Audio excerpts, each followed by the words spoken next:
So hello everyone and welcome to another webinar.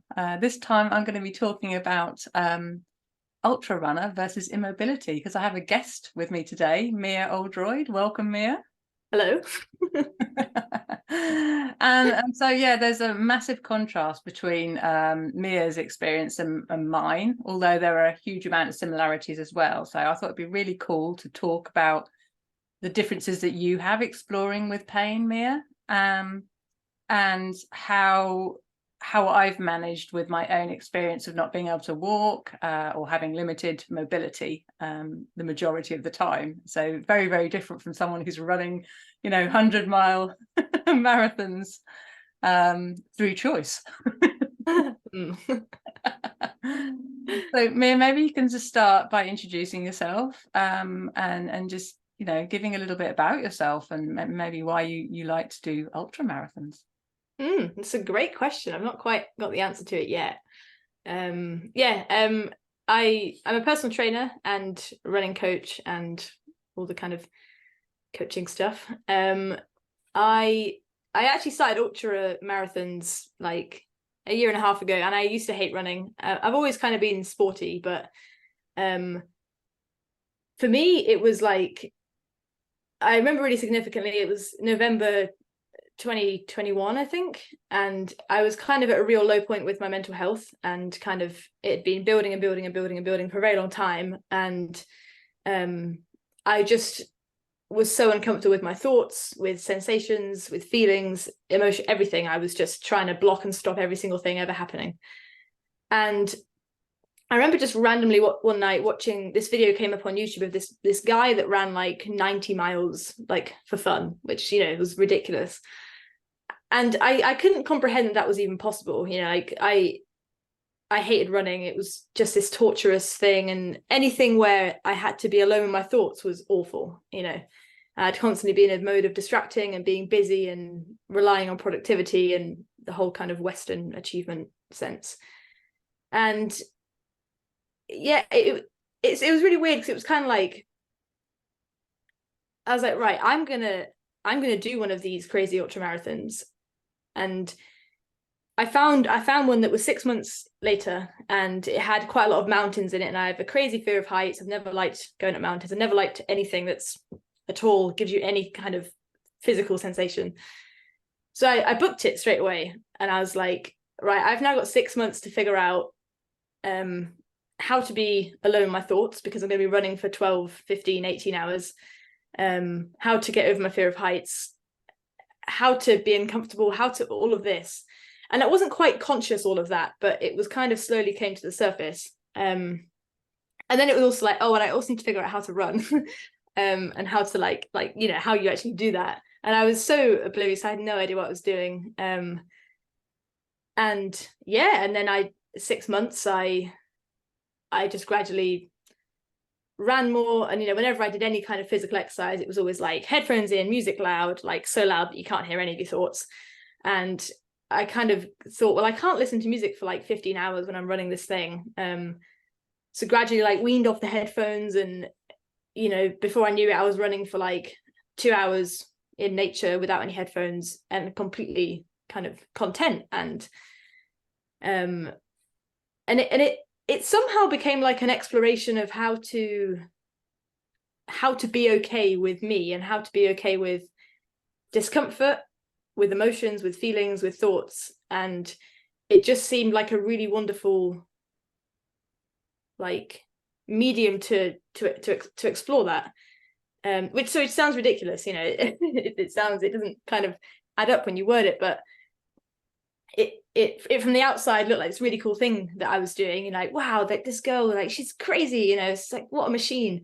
But internally I was like, oh my god, I need to save myself somehow. And that was it. And in that process I learned to ascend, I learned to meditate, and yeah, did my first ultramarathon. It was 50 miles, and it was just the most incredible day of my life, because it was, I experienced peaks and troughs, and I think, when you think about running, when I ever thought about running or anything that you don't particularly enjoy, or anything that's physical, I guess, or it doesn't have to be physical, but you kind of assume that it's just a constant pain, and that, you know, people who do these things must just be like so like mentally tough.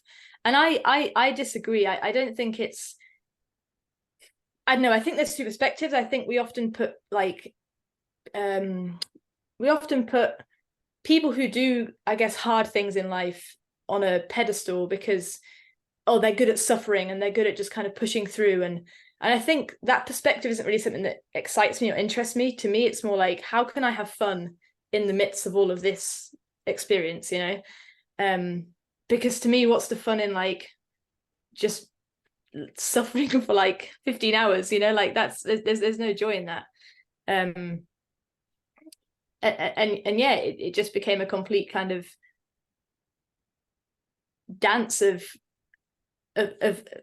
all of it. And it's, yeah, but it's entirely changed my life, and that kind of brought me into meditation. And I did a bit of meditation beforehand, but it all just lined up perfectly. And where the desire came from, I have no idea. I just booked this thing, and then yeah.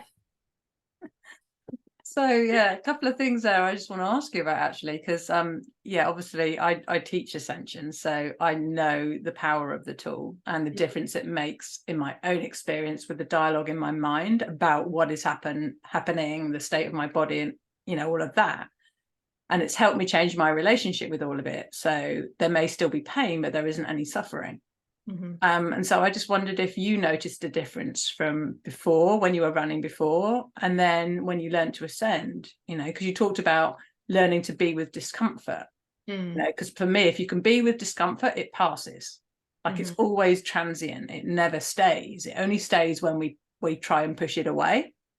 So I don't know if you noticed that within your own experience when you were running. Was there an ease? Was there a bit more choice in how you were experiencing running? Yeah, I mean, 100%. And it wasn't quite so obvious at first, I don't think. I think initially discomfort was something that I kind of thought you just have to put up with, which we, you know, we will experience discomfort a lot for the rest of our life. But I think I almost thought it was this thing that, yeah, I think I conflated discomfort with suffering. And to me, pain was suffering, and it was all kind of the same thing. And any kind of discomfort, my way to kind of get through it initially was like distract, block it out, and I'd try and think about something else, and I'd try and get really into my head. And it's funny because running used to be this thing where it was like, oh, it's great, it gives me so much time to think, you know. And I soon realized that, okay, short term that helps with the pain and the discomfort, but long, like, I'm exhausted after 30 minutes of doing that. And then you like, okay, you've thought about this thing now, and it's like, oh, what do I do now? Like distract. And then yeah, I learned to ascend. And then I think it was 5 months later, I did another 15-mile ultramarathon in Snowdonia, in the mountains, in Mount Snowdon and all the other big mountains. And this thing kind of came to me the few days before, which was to be where my feet are. And I kind of had in my head, I'm just going to be where my feet are the whole time. And I had kind of no intention of, well, yeah, other than that, really. And I didn't really know what it meant. But I just thought, if I'm where my feet are all the time, and I'm not thinking about how long I've got to go left, how much this hurts, how much that hurts, you know, catastrophizing, whatever. If I just keep coming back to here and now, then actually everything's fine, even if there's pain, and even if there's another 16 hours to go, or whatever. And that was transformative, because that entire, I think it took me 18 hours, like every time I was noticing any dialogue or any like latching onto pain, or it was just to come back here now, and it was effortless. And that was the difference. It wasn't this kind of distraction, or this kind of like, oh, like shit, I need to figure out how to, you know, when I get to this stage, what am I going to do? It was like, I don't need to figure anything out. I just, anytime I noticed I was tense and suffering, just be on my feet, I'd just come back here now. And it seems so ridiculous to how that just, you know, and I have so many memories of all these moments throughout the day. I was just shocked. I was like in such a low, and then just be here now. I notice all this dialogue I'm stuck in. I notice all the pain that I'm stuck in, and everything's fine. And I'm having the best time of my life running in these beautiful mountains. You know, it definitely changed. It went from an effortful thing to entirely effortless thing, which when I finished, I was like, this can integrate into the rest of my life. And it has, you know, it's wonderful. Yeah, that's for me the beautiful thing, you know, because pain doesn't happen in isolation. You know, for me, my pain has been more long-term pain from a condition, which I still have actually, but I still have the condition, and the pain element is not there any longer, nor is the suffering element. So yeah, it's an interesting thing, isn't it? You know, where we're thinking, you can distract yourself, you can think positively, you know, have that positive mindset. You know, it can be a very like warrior-like approach, can't it? And it can be done, but in my experience, it's not sustainable, you know, and it's just like thoughts are almost like heavy. So like if you're thinking positive thoughts, what goes up always comes down, and it takes a huge amount of effort. So you are tired by the end of it. So therefore, it isn't a sustainable model way to approach things.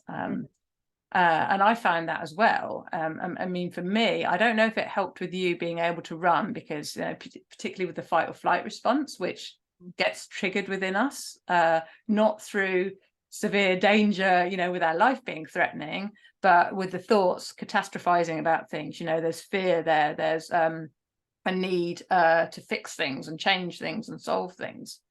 And so within that thinking mechanism, it can cause us an awful lot of problems, and staying in that fight or flight mode. It's like, as long as you're thinking about it, you're thinking about your feelings, you're feeling your thoughts, you know, there's a whole it sucks you into kind of like a thought created reality, and it's almost like you can't escape, doesn't it? And for me, the ascension techniques are the thoughts that replace the thoughts, so that you actually become present here and now. And in my own experience, there isn't any suffering at all in this moment. And I think that's what you're talking about. You're dipping into that. You just be where your body is. For you, it was your feet because you were running.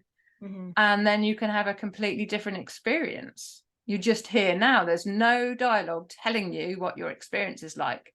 And that for me is absolute freedom. And that's why you then experience the joy, you know, and you can do that in your scenario, and you can also do it in the scenario that I was in, where I couldn't walk, I couldn't move, and I think, you know, for me it almost feels like maybe the thoughts might hang around more because I couldn't move my body, but that's not true either. You know, the thinking mechanism is just what we are used to using, but to be present and aware of presence is our natural functioning. So even when you can't walk, there is that ability to tap into this other operating mode, you know, and then that joy is there no matter how small your surroundings are. Because obviously when you can't walk, you don't get to run in the hills, you don't get to see different landscapes and explore different things. However, when you're present, everything is brand new in every single moment, you know. And I think even when you are in beautiful landscapes, you still need to be there to actually appreciate it, don't you? Absolutely. Yeah. And so for me, like the sort of subline to this was pain, mindset, and motivation. And so for me, mindset is it's quite a key word at the moment out and about there. I think people want to change their mindset. But for me, that's a stepping stone to an even greater experience. Absolutely. Yeah, I couldn't agree more to that. I worked with a kind of mindset coach for like a year and a half before the whole kind of ultra running thing. And it, you know, it was transformative, in that it really took me out of my constant, you know, replaying of trauma, anxiety feelings, depression, sadness, all the stuff that just sticks with you. And it was like, you know, journaling, and like if something happened with somebody, you'd like do like a worksheet on it, and there was so many tools there available. But it was absolutely exhausting, because it was like any feeling, any thought, anything, it was like, right, okay, like how can I spin this differently? How can I think positive about this? How can I?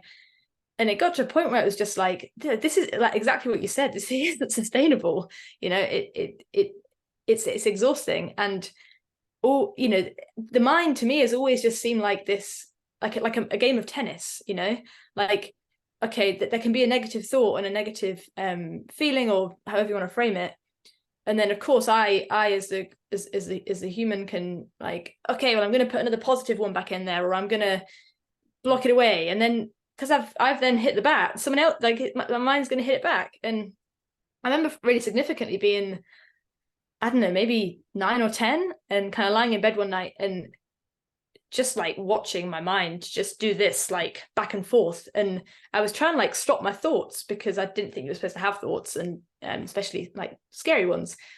And then like they'd come back bigger, and I'd be like, no, go away. And then I just remember lying there for like an hour, like at such a young age. And then it terrified me for years, because I realized I have no control of my mind.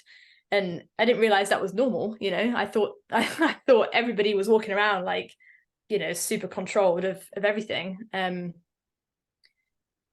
But yeah, for me, it's definitely taught me, you know, through a lot of suffering growing up and all of that, to be here now, that to work on the surface level of the mind for me isn't the answer. You know, it's not the freedom that I want, because I think it can give you a taste of it, almost, of like you can have like a feeling about it, but it's not true, and it doesn't last, and you have to maintain it. And yeah, I couldn't be more grateful to have found what I found. Yeah, that's a really cool thing to discover at such a young age, actually, you know, to watch your mind. Yeah, to watch your mind. Yeah. See that it just gets bigger and bigger and bigger, and you just get locked in it, and you can't control your mind. That's actually a really cool thing to recognize, because a lot of people don't know that, you know. And obviously you were 10 years old and there was no one there to guide you, to tell you that was a really cool discovery. We can work with that. You know, and that's what I find with Ascension, you know, what helped me the most, and why I then you know, became an Ishaya monk and wanted to teach the practice of Ascension myself, and I know you do too, is that you see the freedom, you see the mechanism, it gives you choice. And I wanted that choice, you know. And it's like, until you recognize that your mind is something that you cannot control, there's no way of you ever going beyond it. Because you don't even know that there's a possibility, so it's not even something that you can go for. So for me to actually recognize that at a young age, yeah, obviously you couldn't do anything with that because there was no one there to guide you, but that is a very important, again, an important stepping stone to see, you know, and start to, what we teach with Ascension is to start to recognize that you're the awareness of the mind, the awareness of the thoughts. And when you can become aware that you're aware, then it's a whole completely different ball game. You know, that's where we become present. That's where we start to access a freer state of being, because we're no longer subject to the thoughts. You know, the thoughts can be doing whatever they do, but like clouds passing by in a summer day, you know, they come and they go, they come and they go. And even on a stormy, you know, autumn or winter evening, when there's just like a level of cloud cover, it's still daylight. There's still the sun still lights our world. We can still function, you know. And so that's the light of consciousness within us. It's always there, always shining a light. And then it's just putting a little bit more attention on that. And then what happens to the clouds? They just part. There's just a clarity and a space that happens by itself. And the Ascension techniques, as you know, are that tool that keep bringing you to that again and again. Just like, you know, you're a trainer, personal trainer, just like getting someone to do repetitions, you know, lifting weights, or, you know, running, you know, and just one more step. When you do that, you strengthen your awareness muscle, and then that gives you the choice. And I love that.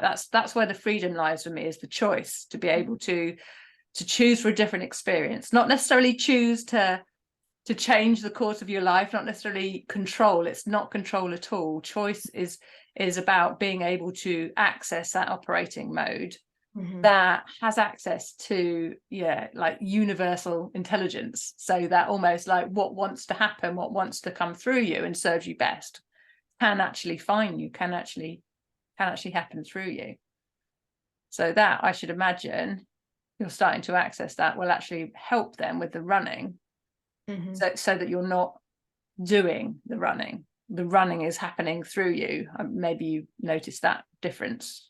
Yeah, absolutely. And I think, you know, running is one of the things where it's kind of it ticks all the boxes for that flow state without you really having to do anything anyway. So there's like, it's definitely easier to be in that state, I find, running, versus if I'm at work or if I'm in a challenging situation. But again, that's where it becomes interesting, because it's like, okay, if I can be in that effortless state when running, when actually there's a lot of effort going on in my body, you know, there's a lot of output. But if I can be in that effortless kind of flow state, then why can't I be when I am at work, or why can't I be when I'm doing this, or when I'm, you know, whatever else it is? And I think, to me, like you said about the freedom thing, that's where, you know, for me, that's all I've ever wanted. And to me, freedom needs to be incorporated into everything, you know, because you can't, I can't spend my whole life running. I don't want to, you know, I don't want to spend every single second running. And I've always kind of felt that there's these things, you know, for example, running, that gives me joy, and it gives me freedom, it gives me space for my mind, it gives me whatever. And then you come back to normal life, and then it's like, oh, okay, when can I go and do that thing again that makes me feel good, you know? And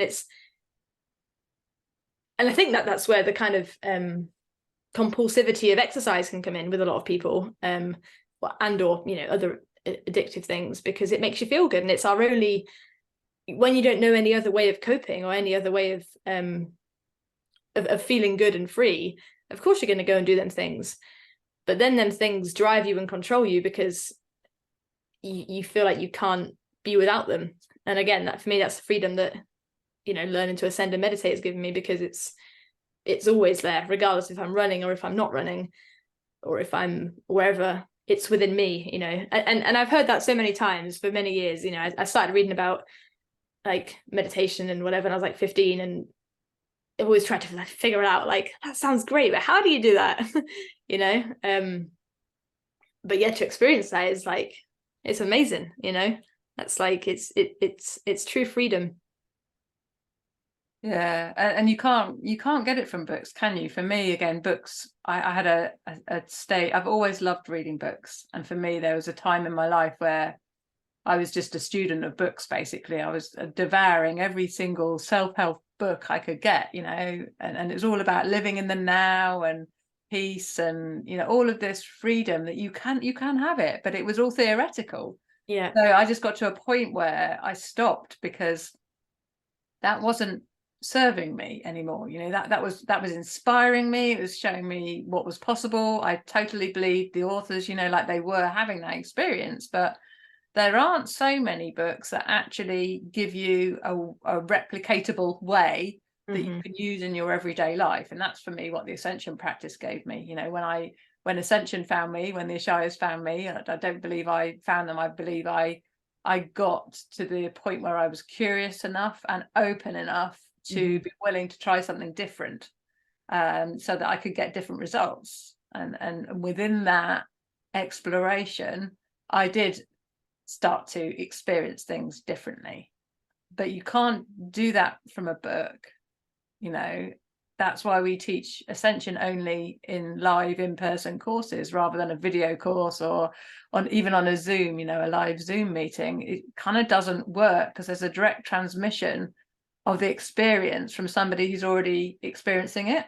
And all of our communication is like that. We kind of know that. There's even a rule about it. I think it's 738-55 rule or something, with 7% being just verbal communication. I think at 38 is maybe tone of voice, and 55 body language, or the other way around. Oh, wow. Yeah. Can't remember. But there's that direct transmission, which is that the greater part of the communication, which is why it doesn't serve to learn Ascension anything other than on an in-person course. But I think that's true for a lot of life, you know. I think with mental health, for example, you know, which we all have mental health. I think there's been such a stigma about it, that somebody, you know, they have mental health issues, or they have poor mental health. And I'm like, anyone who's thinking has poor mental health. You know, if you are completely sucked into your thinking reality, and that's the only way you experience life is through your thoughts, then you have poor mental health. And I would love to remove that stigma. And because for me, the best way to help mental health is to be seen and heard fully, with total acceptance, absolutely no judgment, and no need to try and fix or change a person, you know, because otherwise if you're trying to fix or change something, it's actually about yourself. I've recognized that with my family, you know, as I've wanted to help, and other people beyond that as well. I saw this element of there's a me wanting to help other people, and actually it was about making myself feel better rather than helping them. Yeah. Which is, you know, manipulation and control at a very subtle level, obviously with the best intentions at heart, but that is limited again still. So for me, the pain is always possible when you are in this limited functioning mind, emotion, reactive state of being. And in a way, I'm just going beyond that again and again and again until it permanently sticks, so that you can actually live life, so that you can actually be there no matter what the state of your body is. Because I can't always walk. I can't always walk effectively, you know, like even if I can actually make the steps, there's friction and effort in there, as long as there's any thinking or any reactive part within me, as everything that we kind of hold down gradually comes up. And so I have like little patches where there's just stuff coming up and it limits me a little bit. But what I find is with Ascension, you can then access again that free operating mode where you're not thinking about it, you're not pushing the experience away at all. And then my body walks freely. It's absolutely fascinating to see. And do you access that as well with the running? I think you've already said that a little bit, you know, like it almost like it feels like you're running or walking. For me, I can't really run through treacle. It's like almost like with the handbrake on, you know, with the car. It's like you've got the handbrake partially on, you can still drive forwards, but there's a friction in there. You know? And my posture then isn't as good as well. Whereas when I actually become completely present, then there's a fluid movement. My posture just is freer and easier, more upright. And it's fascinating, isn't it? And I guess you kind of have to tap into that to be able to run 70 miles, I think, is the longest that you've done, which is for me mind-blowing. But presumably in order to sustain for those, however, it was well over a day, wasn't it? It was 25 hours, so just over a day. So yeah, you presumably did access times where there was just fluidity of movement and like no thinking, and then it comes back in again and you see the back and forth of it. Well that was it's a really interesting point, because that specific one I did, which was in June, it was supposed to be 100 miles, but I didn't make it to 100. And that wasn't no part of that was fun. No part of that was effortless. No part of that was easy. No part of it was and it was a really peculiar experience, because I mean, it was like a heat wave in Scotland, which was mad. You know, it was like 29 degrees. After 15 miles, all of my feet were blistered, like my big toe, my pinky, my heels. So every step was just like horrific pain. I was on my period as well. I was having period cramps. Everything was just kind of not going great. And I had the, you know, my intention and I guess experience that was leading was like, you know, be on my feet hard, be present, and just observe and watch kind of the whole time, because I knew I was going to be running through a night. You know, there's a lot of stuff that comes with it. And it was such an intense 25 hours, and there was no moment of that freedom, of that joy. And it was really weird, because it was like, it was almost as if, this is what I guess I'm going to ask you about, if there's a question here, that it was almost as if like all my reserves were just empty, that it felt like, and it appeared as if I had no choice anymore. I had no choice to place my attention, or where to place my attention, or I had no choice. I don't know, it was weird, but I remember after kind of 5 hours my feet were in bits, and 8 hours in, probably mild sunstroke, and then it got to like 19 hours in, I think it was about like 2 a.m. so I'd been going for since 6 a.m. the day before, and my throat had like swollen up, and I couldn't eat anymore, and I couldn't drink, and I remember having like small glimmers of like of like awareness of like, oh, I'm really suffering here, and recognizing that I wasn't present and I wasn't aware, but it was almost like I had just nothing in the tank to be able to bring my awareness back. And that continued throughout, and it was mildly, I could feel some inner frustration, because it was like I definitely went to the edges of my edges, which I'd never been before, but it didn't feel like I had any choice in that dance. It didn't feel like I had any kind of it just all felt awful and like I was suffering the whole time, and I was so aware of it, but I felt like I had no idea how to make it easier. I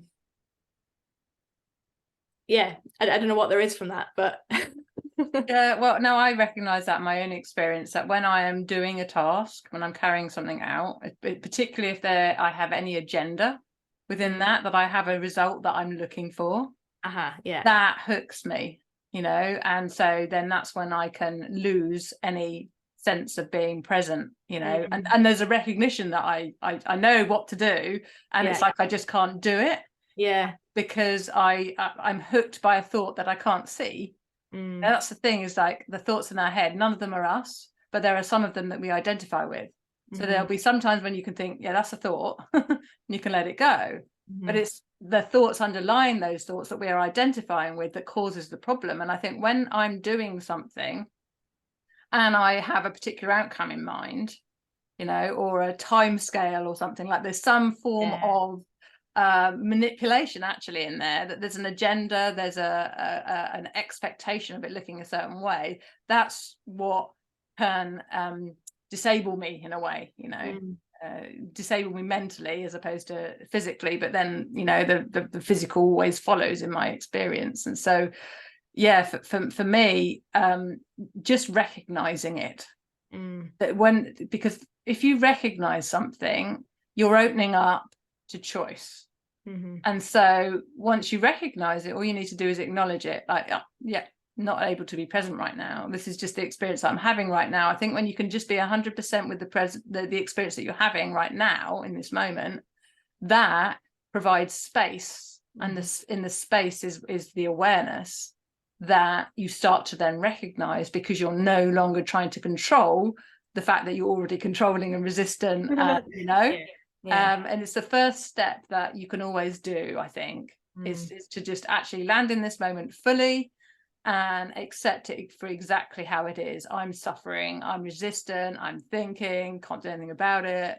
And when you accept that, then that transmutes into a greater experience, where like presence finds you. I think there's always a what we call grace, maybe, is that we are presence, we are stillness, we are pure awareness that is aware of all of the thoughts, of the emotions and the body sensations. And so whenever we're trying, that's where the mind is involved. The mechanism of the mind is a problem-solving tool. So if we're thinking, we're trying to fix it, we're trying to make it, we've got expectations, we've got an agenda here now. But when you just acknowledge all of that, that's what's happening, then it's like, then you go beyond that mechanism and you start to access some awareness now. So for me, in my own experience, that's what I do. I just land in, I'm just like, right, what am I aware of? What wants to happen? And that then enables me. And I think the more you practice doing that with your eyes closed, with a meditation practice, that is strengthening that awareness muscle, so it works in the moments when you're really pushing the boundaries, because with running, 100-mile, ultramarathon, that's pushing the boundaries and some, isn't it? A bit, yeah. No, that's really cool. And that the actually within that experience, there was actually something, I guess, maybe related to what we were talking about earlier about kind of internalizing pain, because in and I think, like, I don't know, I'd like to also say that these are very significant events, but they don't last, they last long in the moment, but like they're like 2 or 3 times a year, and they seem to kind of represent everyday life for me all the time. It's like you experience a lifetime of emotion in this experience. So just to relate it back to normal life, really. But in that particular experience of running 70 miles, I remember kind of I was really expressive about my pain, and I was really expressive about how I was feeling and how awful it was, and I couldn't stop crying. And I'm somebody who, like, I've always struggled to cry. You know, since a young age, I learned it was bad to cry, and I made a decision when I was like 10 of I'm never going to cry ever again. And I find it very hard to cry because I think I've just been blocking it. But that was weird, because I remember just running and just crying for like half an hour, and I was like, what is happening? And you know, I remember ringing my friends and, like, you know, just crying, and just you know, and people who that helped me, I was, you know, just saying how much pain I was in, and I was kind of almost constantly internally repeating how much pain I was in to myself, and to my friend Rachel, who was running with me for the last 10 miles. And yeah, I guess just like I'm finding personally through my experience, there's definitely like a spectrum of or a continuum of like of where it's helpful to, well, of like expression and internalizing, and the extremes of both of them. In the sense of like for example, you know, I've learned through everyday life where, for me, I've always internalized my pain. You know, any emotion, any feeling, any thought, from a young age, I've learned that, you know, nobody else speaks about these things, and, you know, whatever, so I'm not going to speak about it. Fear of being judged, whatever it is. And I think also the realization, I think for me, it was always, if I say it, then it's a real thing, you know. Whereas if I'm experiencing it, I can kind of, in my mind, it doesn't really exist, even though I'm experiencing it. But if I say it out loud, then I'm acknowledging it actually exists and there's a problem and I need help. And that was for me always a big thing. So for me, you know, it's been a huge thing to become more expressive. And I think I get that with my writing, and with you know, all the wonderful teachers and friends I've met through Ascension, and just my friends in general now. But there's definitely a line for me where it's, I can almost indulge too much in my feelings now, and indulge too much in my in my feelings, almost because I feel like I've blocked them away for so long, that it's been kind of cool the last couple of months to recognize that, oh, I also don't actually need to go that far into them, you know. And as much as expression is good, and as much as not internalizing things is good, it's been really cool to see how I'm almost making another problem by fully delving into it and fully kind of running this story, you know. And the difference between just kind of pure expression when it's there to be expressed, and you know when that is, versus, I guess, this kind of like, hate the word, but like victim kind of identity of, like, you know, like something's happening to me and the world is rubbish and all of that. Yeah, I don't know if you have any thoughts on that kind of continuum of where that stands for you. Yeah, because I was going to say that actually, that, you know, it is great to express, to talk about how you're feeling, you know, because for me, it's not so much about clearing something. You know, in the past, it'd be like having a good cry or talking about how I'm feeling would be just a way to offload. And I think to some degree we are able to offload some, but then it loops, you know. And then, you know, you're thinking about your feelings, then, you know, if you're doing that, you recreate the feeling again. So it's actually that continual think about it, feel it, think about it, feel it. And that can actually go on forever. And again, it just comes back to me how thinking requires an awful lot of energy, and it's also always unconscious.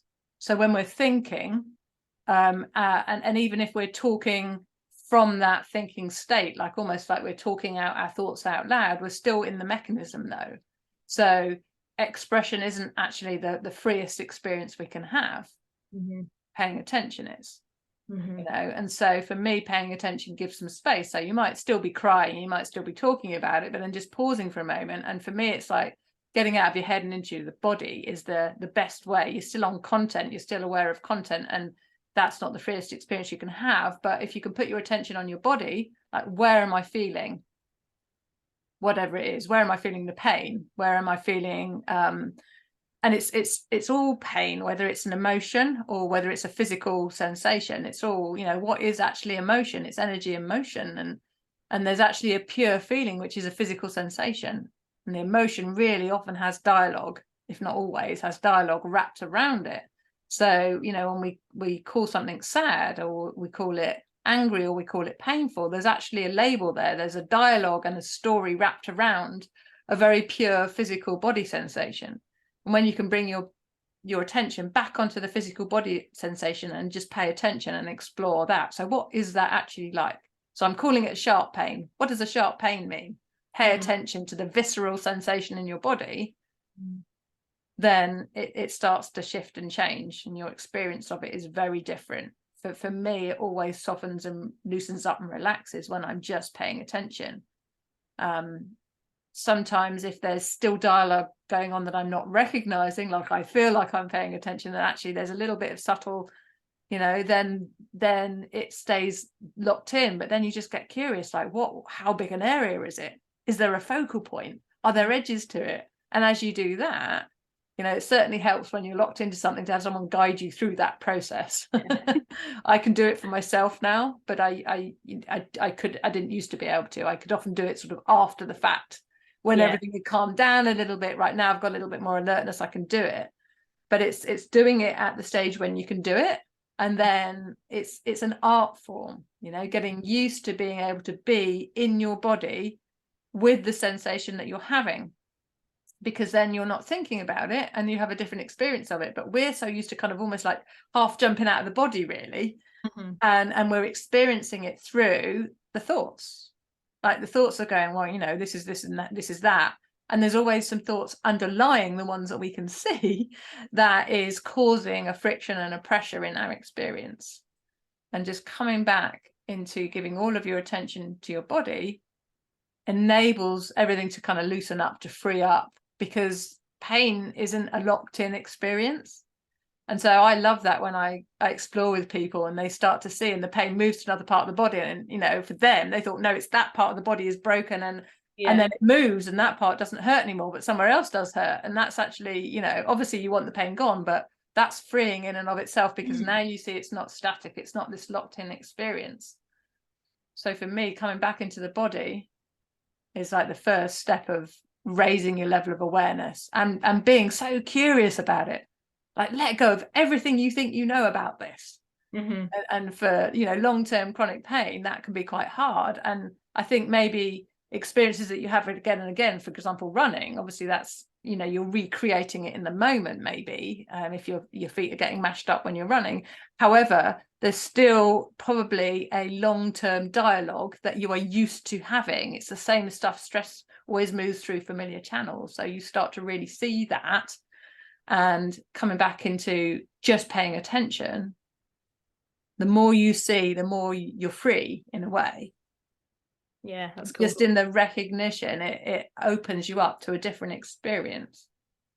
And then space starts to come into your awareness. You start to become aware that you're aware, not necessarily consciously, but as you keep paying attention, then you become consciously aware as well. And then that's when you start to really go from the sleep state that we all exist within. We call it the waking state. We're all awake, we've got our eyes open, but we're in a sleep state really, because it's a thought created reality. It's not real. We're experiencing everything through what our thoughts are telling us. That's not real, that's not pure, that's not clear. Just by paying attention, then you can just slippy slide in a way back into a state of presence, because it's natural, requires absolutely no effort. So always you can come back into that. Once you get a taste for that and you start to get used to actually how you do that, then it's something you just rinse and repeat doing it until it sticks. You speak so beautifully. Well, it's years of tortuous practice, and being stuck in the pain. So that's why I have complete compassion for people who are stuck in the pain, and I know it's possible to go beyond it though. So I have that level of confidence now that I know it's changeable, because I've done it in my own experience. And actually that's one of the things that gives me strength when something comes up. I had something a few days ago, and it wasn't actually pain. I've been getting flashes in my right eye, but it really frightened me because my husband's been having all these severe eye operations, and I'm like, oh my God, I can't do that. So there was no dialogue about it. And I'm like, well, if I can't do this for myself, how am I, what a hypocrite. You can't help other people. So that kind of gives me the strength and the tenacity in a way, and the curiosity to go, right, okay, what would I tell someone else to do? Actually practice what you preach and do it right now in this moment when you're suffering. And then the suffering just falls away, because it works. Yeah. But you have got to do it. You have got to allow, and it's not something you do so much as something you allow. It's an undoing in a way, but it's practice. Like the more you practice that, and I think for me, curiosity is the most powerful tool you can have. If you can get curious about what is actually happening right now, like, do I understand everything, assuming almost like that your experience is incomplete. And if it's incomplete, right, what am I missing? And in order to discover that, you can think about it, which we can slip into, or you can just pay attention and go, right, what am I missing? What am I not aware of right now? And then that changes the experience completely. And so that for me has been a saving grace in the last few weeks, where I've had a lot of body stuff coming up and I'm like, I know this, come on, practice it, do it. And actually the inspiration for me there is so I can help other people. Like I always put other people before myself. I'm like, I'm doing this in my own experience so I can help other people. Yeah. But it helps me too. Mm-hmm. You know? So it's always a win-win in my experience. Mm-hmm. I think what you said there as well about like stopping, you know, like just pausing and paying attention. I think that for me has become super clear in the last well, however long, and just how kind of like I definitely have a like a pattern or whatever you want to call it of just constantly rushing, you know, of being inbuilt to try and like almost like I'm always trying to get somewhere, and how that really interplays with my like resistance of many things, because like there's no pausing to just actually become aware of what's going on. It's just constant rushing, which kind of lingers in your mind. And I remember when I read your first book, actually, you spoke a lot about the concept of like, well, but yeah, of resistance, you know, of how all of our suffering is primarily because we're resisting what's happening. And to me, that, you know, I don't exaggerate when I say this, but that entirely changed my relationship with anxiety and all of the feelings, the sensations, the thoughts that come with being in that state, because it all disappeared, you know, from recognizing that resistance. But for me, it was so important to I don't know, to realize that I need to stop in order to recognize the resistance. And I think it feels really scary, I think, at first, when you know that you're pushing something away, be that pain, emotions, thoughts, memories, whatever it is, and you read or you get told that, okay, that pushing away of the thing is what's creating all of this pain for you and the suffering. That's like, oh, cool, like that's great. And then actually when it comes to, like you said, in that moment, like putting your hand back and just going, okay, like that, it feels terrifying. Yeah, I recognize a thought in my own experience that says I can't do this. Once I saw that thought, I can't do this. I need this gone. I can't do this. I cannot live through this again. And I'm like, what? Yeah. Can't live through what again? You know, like, what does that mean? Yeah. And it was very vague. There was no like complete answer to that, but just recognizing that thought. And I'm like, well, actually right now in this moment, I can do this. And in that moment, everything becomes, you know, more gentle and easy for me when I recognize I actually can do this. And it's actually only that insidious little thought that's saying I can't do this that's creating the pushing away of the experience. When you recognize that thought, then you go, oh, okay, maybe or you know, even if you can't say I can do this, maybe you can go, but can I though? Maybe I could let this be here right now. Like, what is this? And when you do that, then you start to see more clearly, and everything softens and relaxes because you're no longer resisting, because you're curiously exploring with your attention. You know, and so you're not ever going to get out of pain by thinking. You know, it's great to understand the theory, which is why I wrote the books, but it's also about applying it and learning how to apply it in your everyday life. For example, you know, giving space. I always thought I could only do that if I stopped walking for a moment. If I could see there was, you know, restriction in my walking, right? I'd need to stop for a moment. And for you, it would be, you know, stopping your race, and, you know, and actually you don't need to. You can have space while you carry on walking or carry on running or carrying on making the dinner or whatever, you know, typing at your laptop or whatever task it is you're doing. You can give space. You can pay attention. And for me, it's coming back to the five senses. Like, what are you aware of? What can you see? What can you hear? You know, what is it if you're typing, for example? I did it when I was typing my book. I was like, what can I notice right now? And it's the sensations and the feelings of the keys. And honestly, my typing got better. Like, I can type reasonably fast, but I've never been able to touch type. So it's kind of, I use it's very weird way, but it can happen quite fast. Yeah. But when I started paying attention and giving space in the experience, I was using more of the keys. Everything was happening more fluidly. I was using my left hand more than my right hand, and I'm right-handed. So it's just like, wow, it's like my body knew what to do. And that's amazing. So I was just like handing over to my body now. And like, particularly with walking, for me, I notice I walk from, it's almost like I'm walking from here. And it's that rush mode, isn't it? It's always from the mind. Rushing is from the mind. And so when I just recognize that, and I'm like, well, actually, it's my legs that's doing the walking. Let's actually just let my legs do the walking, or for you, it'd be running. And then it's more effortless and easy. And the thinking about the walking or the running or the typing or the whatever it is, which happens so quietly in the background, you don't even recognize it's happening. And so just in paying attention while you're doing whatever you're doing, and just noticing, what does it feel like? What's the, feeling of the ground underneath my shoes, or whatever that is, the air on your skin, and you start to really come present in the body, and then it's a completely different experience. And I think it's always so beautiful when you watch that happen, when you truly do get out of the way, and you gain that trust that you can get out of the way for things to happen.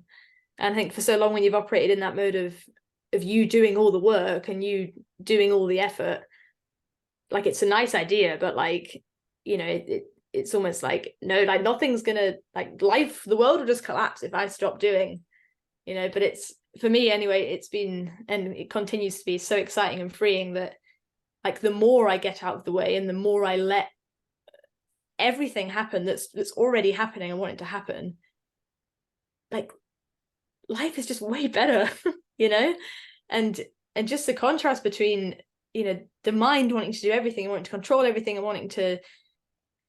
and how just all of that is just a big ball of tension that just creates even more tension, and it feeds itself. So yeah, and I think the body is a really cool way to see that, and even in that, the exploration of pain or emotions, in that, again, how beyond our control that is, and like you said, to watch the pain move, like to watch sensations move, to watch thoughts move, to watch everything move. To me, it gives me a great sense of, like, all the years I've done of trying to stop it and control everything and push things away. Like, even when it's really uncomfortable now, if it's an emotional thought or running or whatever it is, I feel like I've just really recognized that there's literally nothing I can do about it, and just how, not nonsensical, but kind of how ridiculous it seems to even try, It's crazy, isn't it? Because it seems like counterintuitive, doesn't it, really? Like, that to surrender actually gives you choice, and controlling takes choice away. And we kind of feel like if we can just control everything, we are having a choice, we are choosing, we are doing. But actually, for me, control takes that choice away. We're in an operating mode which is going to complete keep happening again and again and again in the same way. And, like, it's insanity, isn't it, to do the same thing again and again and again and expect different results. And so that's why I went into the second book, was actually all about surrender, because the understanding that resistance causes suffering, it's just like, well, that was part of the first book, but actually let's explore that a little bit more deeply and see how that impacts every single area of our life, and all the ways that we understand life, so that we can actually start to access surrender, use it to create fulfillment, to create ease and peace and enjoyment. That's gold in my experience. So and I'm very passionate to be able to help people do that, and I think you are too. So I don't know if there's anything, we've been talking for quite a while now, so I think we maybe wrap it up now. If there's anything that you could kind of give us, like, what's the most valuable thing you've learned that could help people that are listening?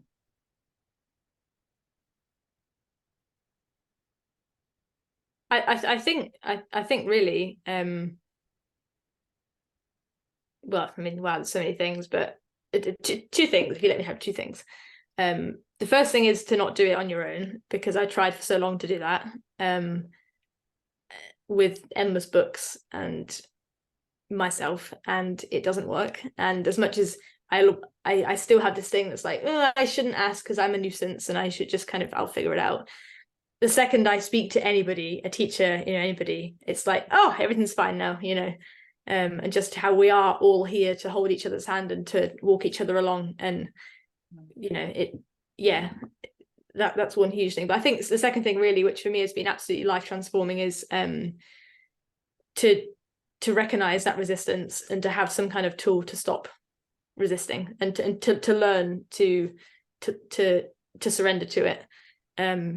Because for me, that's created all of my suffering ever, you know, from a very, very, very young age. And I was never taught that. I was never aware of that.